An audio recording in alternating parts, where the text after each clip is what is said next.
பதின்ம பருவத்தை தாண்டக்கூடிய யாருக்குமே ட்ரக்ஸ்ன்னு ஒன்று இருக்கு அப்படிங்கிறது தெரியும். அதை அவங்க பயன்படுத்துறாங்களா பயன்படுத்தலையாங்கிறது அவங்களோட லைஃப் ஸ்டைல், வாழ்க்கை சூழ்நிலை, அவங்க படிக்கக்கூடிய, நீங்க கல்லூரியை பத்தி பேசுறீங்க, ஒரு இளைஞர்கள்.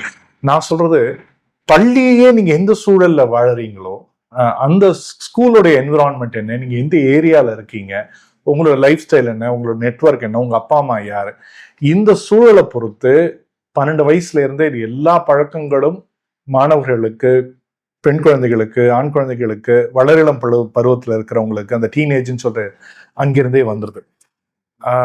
ஒரு 30 வயசு ஆள நீங்க திட்டலாம், ஏன்டா குடிக்கிறேன்னு திட்டலாம், ரைட்? 30 வயசு கீழே இருக்கிறவங்க குடிங்கிறது இன்னைக்கு ஒரு 10 வருஷத்துக்கு முன்னாடி நான் கணக்கு வச்சுக்கன்னா குடிங்கிறது ஒரு பெரிய பிரச்சனையா இருந்தது.